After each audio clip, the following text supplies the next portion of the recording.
I'm Steve Lascalzo, and this is The Way.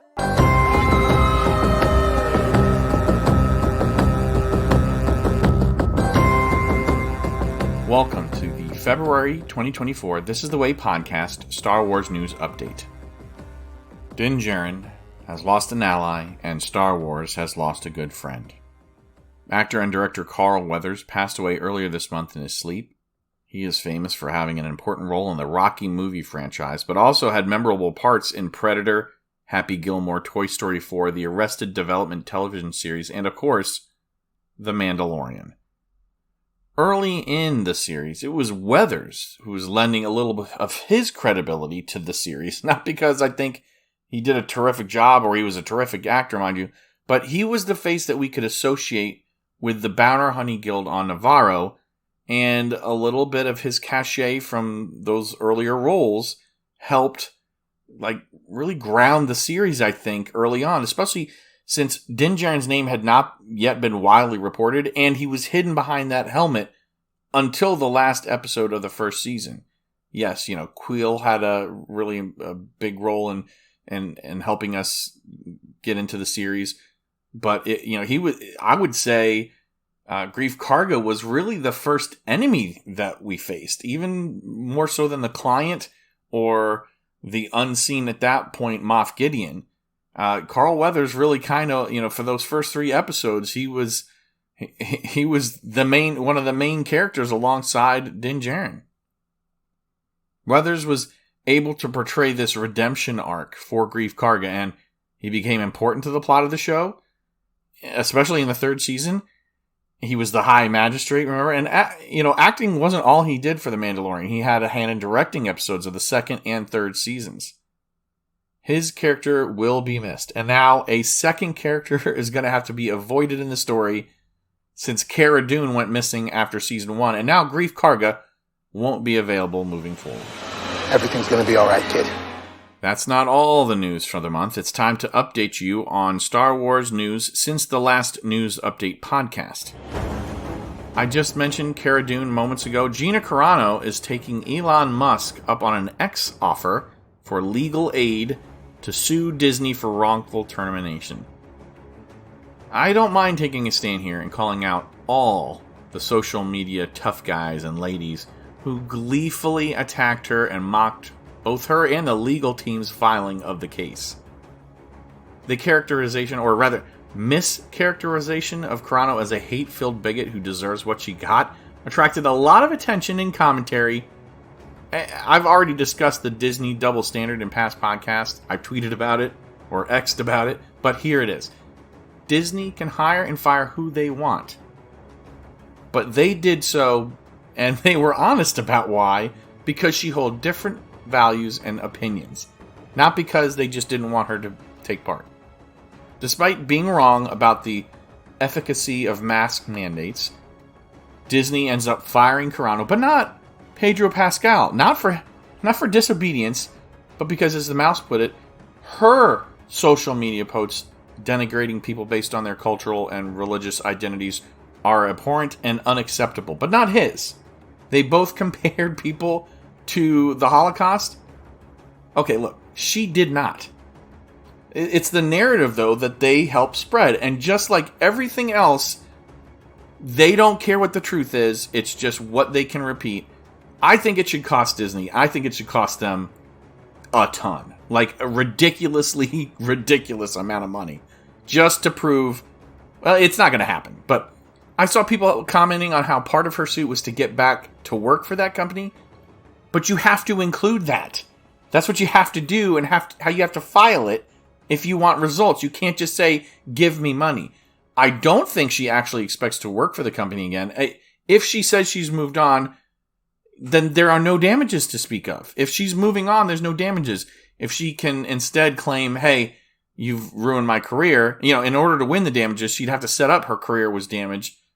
And although it certainly was, she did work for Ben Shapiro's company. She has to show that she's willing to find remedy in the company, and that adds value to her case. Now, I used the block function on X this month to block the most vocal and anyone who insulted her or the case by continuing to mischaracterize her or ridiculing her for what they say were her comments. That's not because I love her or because I think she's a great actor.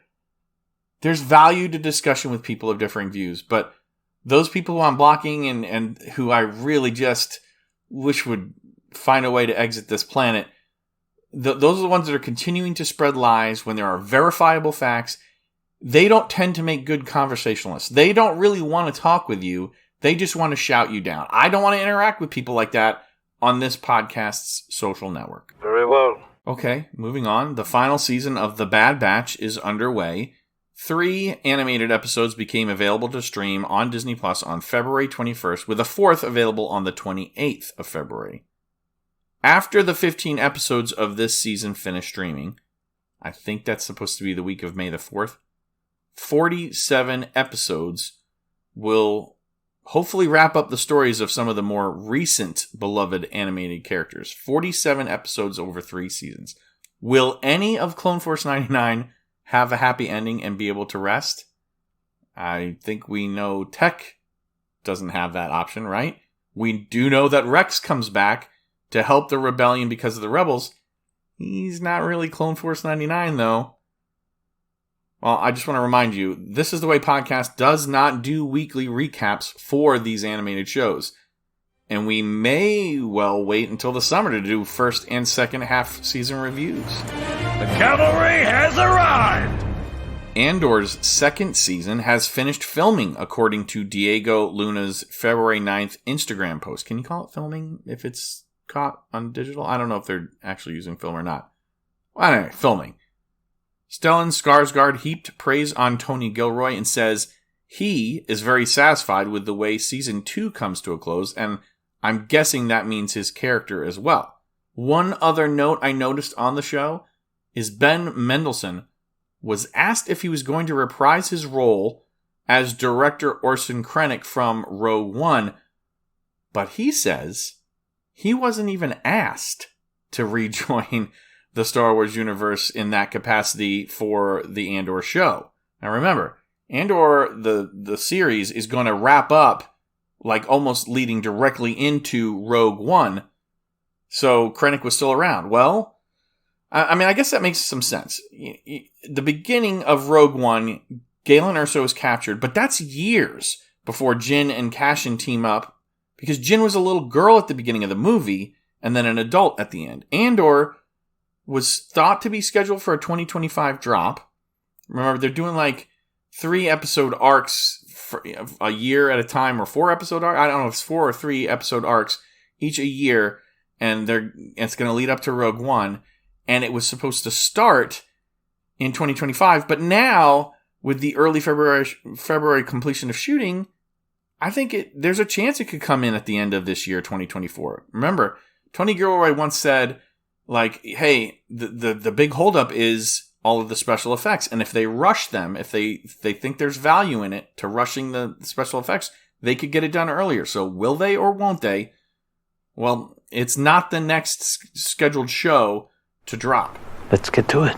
That next series is supposed to be The Acolyte, heading to Disney Plus this summer. Well, how do we know this? Well, Collider first reported on February 10th and then updated on February 21st that there was going to be a June 5th release date. They also said that composer Michael Abels is going to be doing the scoring. Abels is a frequent collaborator with comedian and filmmaker Jordan Peele. That guy's responsible for Get Out, Us, and Nope, all films that Abels scored. I don't know quite the, connection with Leslie Headland, but maybe it's just that people liked what he did and they said, hey, come and do this for Star Wars. I don't know. He worked on 2022's Breaking, and that happened to star John Boyega in a decidedly non-Star Warsy role, so maybe somehow I don't know. That's a stretch. I think it's just that he's done some good work and he's, the cause du jour or whatever you want to call it. And I mean, they're always trying to give minorities, more opportunities in Star Wars. And I'm fine with that. I mean, there's no problem. He hasn't done Star Wars yet, but so have a lot of people until they do Star Wars. So that may honestly be the best part of the show. And from what I hear, I think that might be the case. The show is set in the late High Republic era, and according to several reports online, it's not just going to seek to paint the Jedi as the villains against secretive Sith who just want to experiment with the dark side of the Force. That's supposedly the purpose of the show. If that's the case, and it's not a misdirect from the makers of the show, there's no way I'm going to support the show in any way, shape, or form. Like, the most I'll do is probably say the music is good from Michael Abels, but if it's good. I want my Star Wars content aspirational, and I don't wish to bring back the Carano and Pascal thing. I don't wish to view the Allies and those exterminated by Nazis as the real bad guys, because you just don't understand what Mengele was trying to learn with those World War II experiments. Go Ferrick yourself. Think Ferrick. Costumer Shauna Tripsick was honored posthumously for her work in Ahsoka, and I feel bad following up the previous story with someone. I liked her work.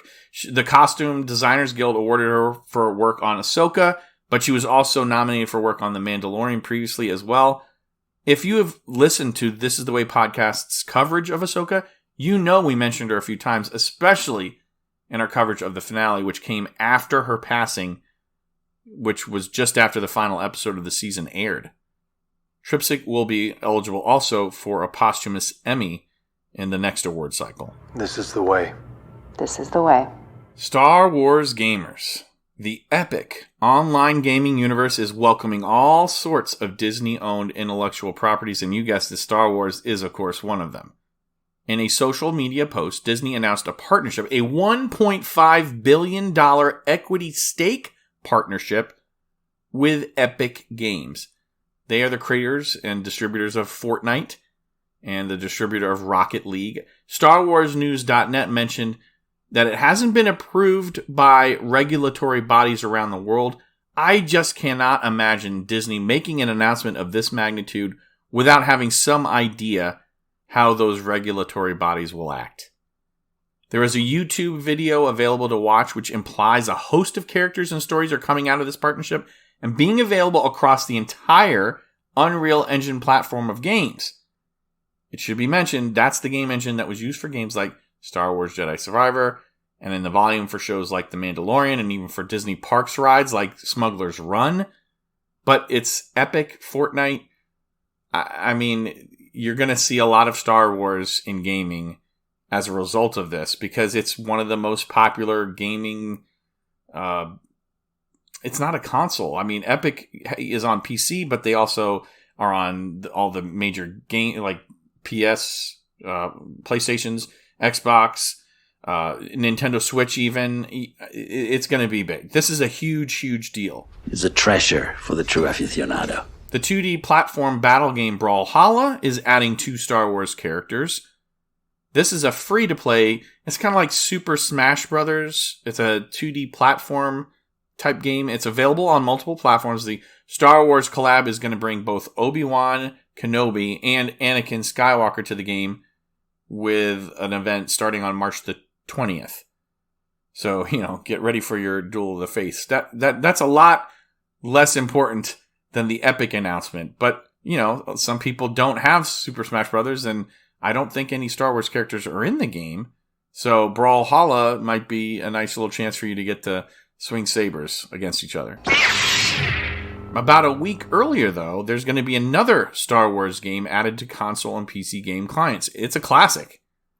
Thursday, March 14th, is when the Star Wars Battlefront games from 2004 and 2005 are getting a re-release on Xbox, PS4, PS5, and the Nintendo Switch and PC. I think Battlefront 2 was one of the last games I got for the PS2, as a matter of fact. You're going to be able to play online, and I believe cross-platform. And this is going to be the first time those old games were available for Nintendo gamers. And there's also DLC, downloadable content available for the games, which I'm pretty sure was not a part of my old PS2 game. Boba Fett on the job. Earlier this month, Insider Gaming said that Respawn Entertainment was going to be making a first-person shooter game based around a Mandalorian, a bounty hunter collecting bounties during the Empire's peak. Well, the maker of the games like Apex Legends, Titanfall, and Star Wars Jedi series reportedly had a huge bunch of layoffs. Like 670-something people were laid off at Respawn. That apparently, according to Kotaku, has made it so that it's canceled the development of that game. So there was no report about who the Mandalorian was going to be, if it was going to be based on the series or anything like that. It was going to be a linear style game, not open world. But now there will be no game because of a huge round of layoffs at Respawn Entertainment. One more gamer note, the Nintendo eShop revealed a 1.72 gigabyte file size for a remaster of the 1995 video game Dark Forces. The cost in the US is going to be about $30. It's, again, a remaster of that old game, so don't expect new features in the game. Although a report by Daily Star Wars Games, who found that eShop listing, says it will include behind-the-scenes bonus content called The Vault, which is a, quote, thoughtfully curated collection of various types of development material and in-game assets showcasing the rich history of this iconic title. Go back and look on YouTube of some gameplay footage before you buy this game, alright? Even if you really loved it back then, it's dated. But Dark Forces Remaster will release on February 28th for Xbox One, Xbox Series X and S, PlayStation 4 and 5, Nintendo Switch, and PC. The Emperor has approved your test demonstration, General Mock. Okay, collectors, you'll have to check out the new Hot Toys collectible based on the Ariana Greenblatt portrayal of Ahsoka in the Shadow Warriors episode of the show. I'm not going to be paying $255 US for it, but I freely admit the workmanship that goes into these collector's items, or at least this one, it's phenomenal. It won't ship until next year. There's a 6-month window from January to June of 2025, but trust me, go take a look for yourself. I thought Greenblatt's performance in Ahsoka was one of the highlights for the show. I wouldn't have minded more time seeing her on screen with Anakin, especially after the rest of the season. I mean, you may like it, but I didn't think it was that great. The Ahsoka Tano Padawan from Sideshow Collectibles is available in pre-order now, so it's a 27-centimeter figure, 3 pairs of interchangeable hands, 8 costume accessories, a stand, a hilt, a pair of lightsaber and motion blades, and a LED lightsaber with green blade that is USB powered, and it lights up. Again, this is $255 for one figure. And there might be a tease in the Facebook announcement for this figure, too. There may be an Anakin Skywalker Ahsoka series version coming as well. But for now, trust me, this one looks a lot like Greenblatt in her performance of the Padawan from the World Between Worlds version of Ahsoka. It's amazing. At the beginning of the month, though, there was another Sideshow collectible announcement. Now, you'd think I would be more psyched, and when you hear this came second in collectibles, you might be like, really? It's called a Han Solo Return of the Jedi Hot Toys collectible. But listen, go look at this one as well. If we're being honest here, this does not capture Harrison Ford. It resembles him. Can you tell it's Han Solo? Of course. But along with there's large stitching on his coat in the close-up of the figure, this doesn't look as high quality as the Ahsoka one. You're just going to have to trust me. Go take a look at the Sideshow website when you go to see how much more screen accurate the young version of Ahsoka looks. Harrison Ford's Han Solo, for this hot toy, it's only 30 centimeters tall out of the box. So only 3 centimeters taller. I guess that's not nothing, but it's 3 centimeters taller than the Ahsoka, who is supposed to be like a 16-year-old girl.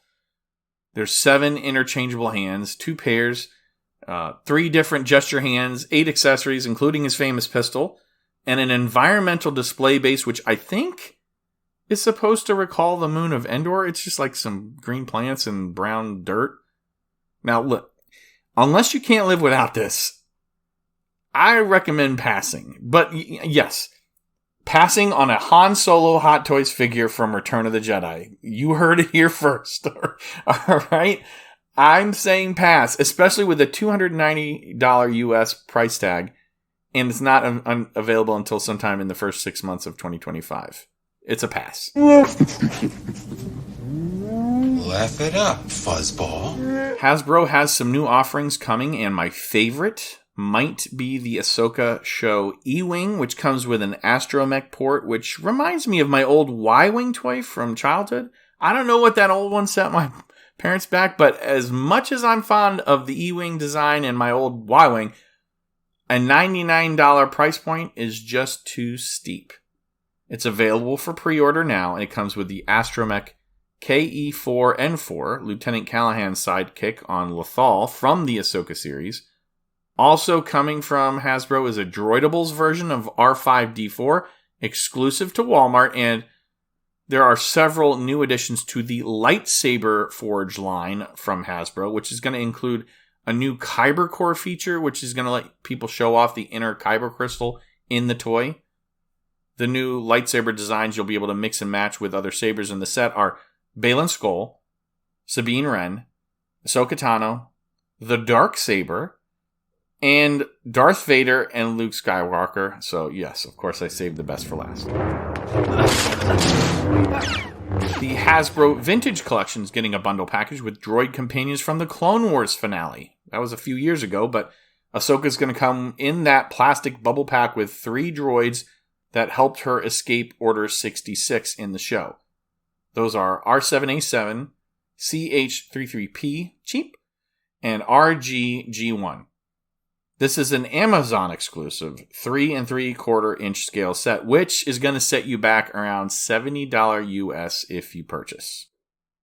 Hasbro is also expanding with a new line of toys they're calling the Epic Hero series, which will be 4-inch figures. Now, I don't know if that's 4-inch scale or 4-inch, because the very first one I checked was the Mandalorian figure retailing later this spring for $10. All of them retail for $10 on Walmart.com. The dimensions of that toy said 1.26 by 5 by 7.99 inches. None of those numbers are 4. But the listing says Star Wars Epic Hero Series, the Mandalorian action figure, and 2 accessories 4-inch. So that's what you would search online, and then you could find probably all the other Epic Hero Series figures. There's also a Darth Vader, Luke Skywalker, 1-inch Grogu, and this time, instead of saving the best for last, I put them right up front. Ahsoka Tano, Stormtrooper, Paz Vizsla, and Sabine Wren figures in the series, all available $10. They're available now on the Walmart site. And my store, when I logged in, added them to my cart to see what the final prices would be and stuff, it says they've got them in stock. So you check the website and see if you can pick them up locally if you want them. I will do whatever you ask. One more collectible note for today. Because of the trailer tease of Asajj Ventress, who is going to be reappearing in an animated form sometime during the Season 3 run of The Bad Batch, her Legacy lightsaber hilts are going to be available once again on DisneyStore.com on March 11th, 2024. I think her lightsabers first came available like one at a time or one per purchase back in 2019. Now, if you get 2 of them, they can be fit together on the hilt's bottom, which makes a double-bladed version. And although they come in a nice display box, they don't come with Legacy lightsaber blades this time around. I don't think back in 2019 either. You had to buy the 2 sabers at $130 a piece, and then each came in a separate box, but you could fit them together. Now, they did not at that time have a 2-saber option. I would expect then that the one that's coming back in the same box, the 2 that are coming back in the same box, are going to be around $260 US, but maybe more. Now, so on the one hand, this is a re-release, so there's renewed interest. So they think, people are going to, be excited to see Asajj Ventress, and people who love the Sith, they're probably going to want those lightsabers. They do look cool. I mean, they're curved blades, but everything is more expensive now compared to 2019, so it could be more than $260. On the other hand, you're buying as part of a set now. It's one set of packaging, so they don't have, they can save on packaging a little bit. Maybe these are a little bit more cheaply made. Maybe they learned some things over the years and can make them a little cheaper. If you want a review of the originals, look up Star Wars Galaxy's Edge Asajj Ventress Legacy Lightsaber Review on the Sir James Gamer Fusion channel. That's where I found the information on the old lightsabers. But again, the new ones are going to be coming to the parks first on March 8th, and then the DisneyStore.com on March 11th. Just one more thing. Hey, in our Disney Parks news time, we got another item about Galaxy's Edge. Not lightsabers this time, but Anthony Daniels revealed at MegaCon early in February that he shot a motion capture scene to bring C-3PO into the story of Galactic Star Cruiser, which now, of course, is closed permanently. Daniels did not elaborate on what transpired in the scene or how it was going to be used, but if it was motion capture, they could repurpose it for a number of different things, right? He's already done something similar for the virtual reality game Tales from Galaxy's Edge, so if there's an update or new release to that game, or they want to use it for something else, they've already got his likeness and his voice somewhere on a digital drive. A couple months back, I mentioned how the gates to the truck that took guests from the park back to that closed Galactic Star Cruiser hotel, those were blocked off. Well, now there's signage indicating it is a Disney PhotoPass Capture Your Moment spot. Well, what's that? It is a $99 US 20-minute private photo shoot for up to 8 guests. But listen, photos are not included. You have to pay individually or get the PhotoPass add-on. And listen, you start there, I guess, and then you're going to meet there, or you meet the photographer there, and then wherever you want to take your photos in the land, that's part of your 20 minutes. So if it's in Galaxy's Edge, but you can't dress up for it because Disney doesn't allow costumes for adults, so you have to maybe book it one of those nights. You know, you can't use masks, and the photographer may have some props, but you're gonna, if you book this for $99, you only get 20 minutes, and I just don't think that it's going to be that popular. You may be able to squeeze an extra minute or two, but you might not. You're going to need to come with a plan if you want to book this photo site. And again, it's just they're using this defunct area as they're repurposing the area. It's has nothing to do with the Star Cruiser. Although, I mean, maybe you could ask. You'd be like, maybe you can ask them if you can walk over to the old hotel. I doubt it. I mean, that building is probably shut up, and who knows what it's going to be used for in the future. I think we can let him off with a warning this time. Okay, if you think I've missed something or you disagree with me, just send me email. That's the easiest way. thisisthewaypodcast@gmail.com. I hope you caught the Star Wars Podcast Day 2024 episode from us. It was on the 7th of February. It was the 150th podcast entry for This Is The Way podcast, and it discussed some of the motivations for me creating and continuing, even though Star Wars is becoming less and less desirable for me under Disney. I want to say a big thank you to Daniel C. of Star Wars Now This Is Podcasting for always inviting us to participate. I've uploaded an episode each of the 4 years so far, and this past one marked 25 years of Star Wars-centered podcasting. How can you interact with This Is The Way podcast? All our links can be found in one place, linktr.ee/This Is The Way pod. Thank you so much for joining me, your host, for This Is The Way podcast's February 2024 news update. Until next time, I'm Steve Lascalzo, and may the Force be with you always.